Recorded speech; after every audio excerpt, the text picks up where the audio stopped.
Welcome to Getting Started in QuickBooks Online. My name is Tracy. I'm with 1 Hour Bookkeeping and I'm an elite ProAdvisor. I've also worked with Intuit since 1989. I support QuickBooks Desktop and the QuickBooks Online. Today we're going to go over the online version, so let's get started. First, you'll need to select your plan. You'll notice there are 4 plans here. You have the Simple Start, which is a basic program. It's got some reporting, income and expense, and it does track your mileage and will give you a cash flow. The Essentials is a little bit more meaty, you could say, and it does have the option for 3 users on that. Most of my clients choose the Plus plan. This has everything you will need, including the inventory, project profitability.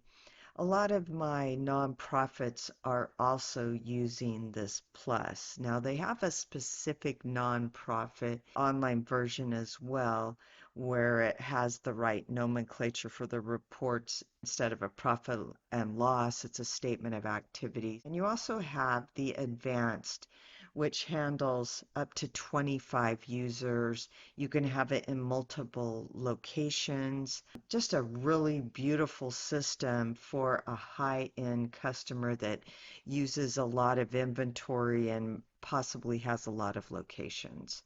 I'm going to go over the Plus version today, but they are quite similar. And once you have selected, say you selected Essentials, you can always move up to the Plus. The lessons we'll be going over today are how to set up your company and bank accounts, your customers, vendors, along with looking at the employees, setting up your items so you can sell things by creating your invoices. You also will learn about how to create your bills and make payments. The 4th lesson is your bank reconciliation. And the 5th is running financial reports along with management reports. So let's get started with going over the first lesson, which is the simple login and password, setting up the company and bank, and going over the bank feeds. So on the online version, everything's held in the cloud. You will go in through your browser and sign into Intuit.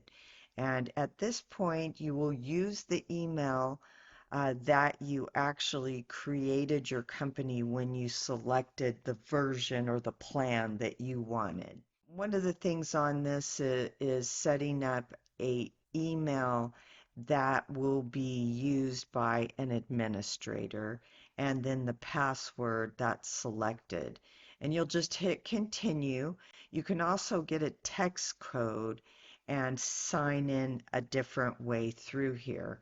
But you can use any device, your laptop, your phone. The first lesson again here is showing you around the system and how you move through it. So up at the top right, they refer to this as the gear. The gear opens up to the administrative part of the setup of your company. You'll notice you've got your company lists, tools, and your profile. We're going to start off with the first accounting and settings in here.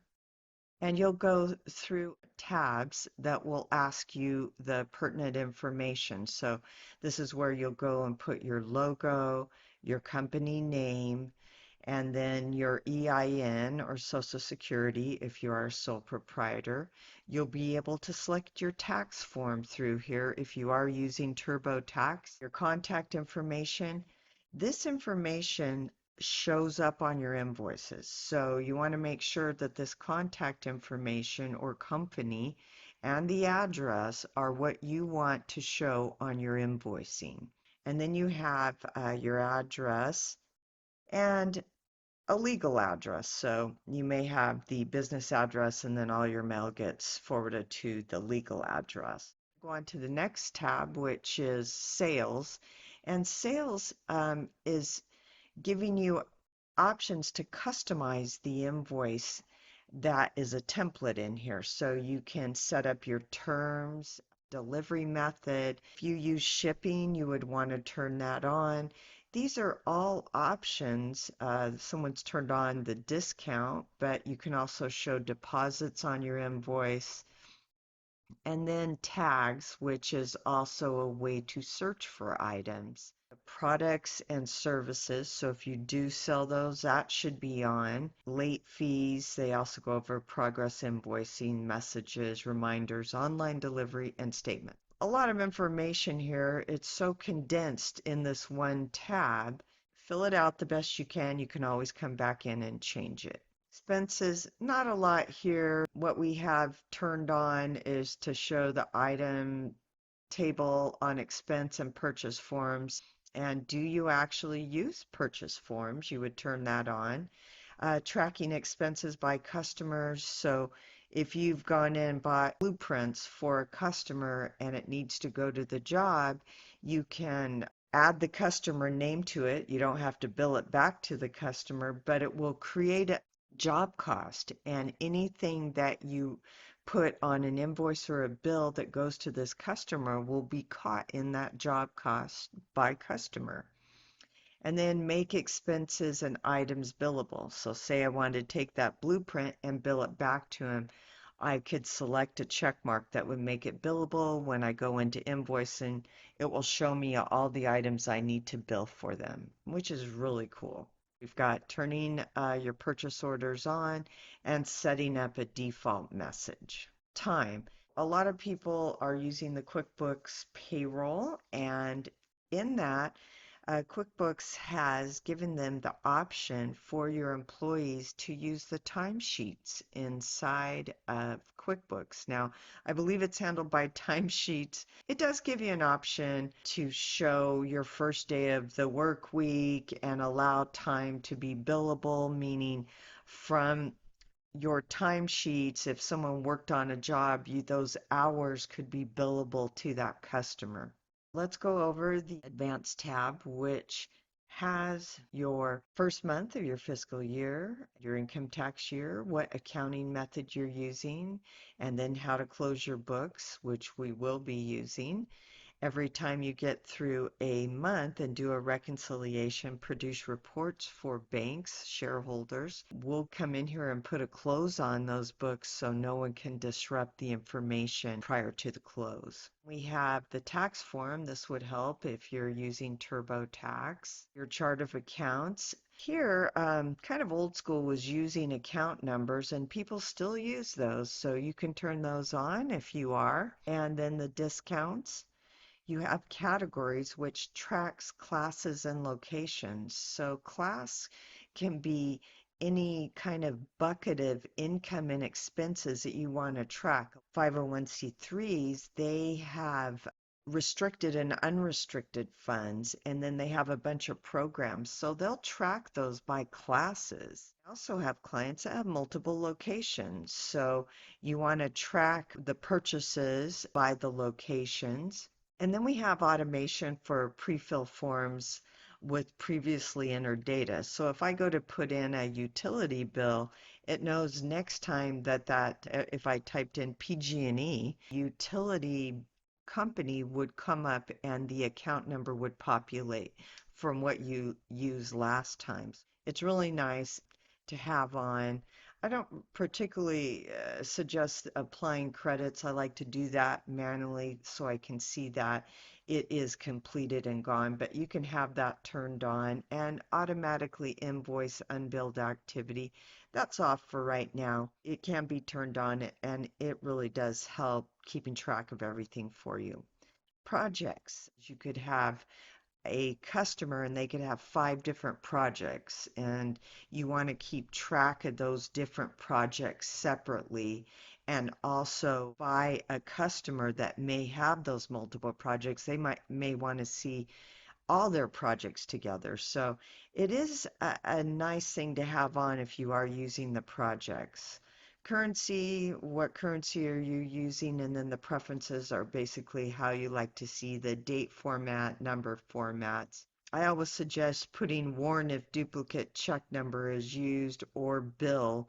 That will help When you are putting in a bill and you've put it in prior, it will recognize that and give you a heads up and say, hey, you've already entered this. Are you sure you want to enter it again? So there are kind of catch-alls here to help you run your business. Next thing we're going to do, we're going back up to that gear, which is the administrative. We just got done with account and settings, and then we had manage users, where you would add the users, and you can do a custom form style for your invoices, kind of move stuff around so it looks different than others that are using QuickBooks, like half the population. But the most important thing to start off with is your chart of accounts. So like I had said, a lot of times people use numbers, but we're just using it by the name today. And you'll notice here when you choose your chart of accounts, it comes up. It usually has a pre-filled amount of chart of accounts in there, but you'll notice that the checking is set up.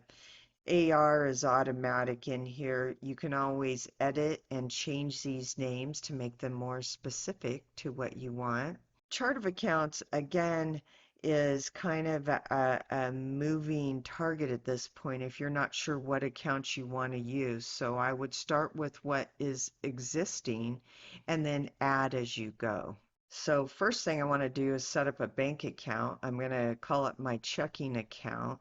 And I like to identify things by the number. So if I had to look and I have a bunch of accounts in Wells Fargo, I want to make sure that I'm using the last four, so I'm selecting the correct account.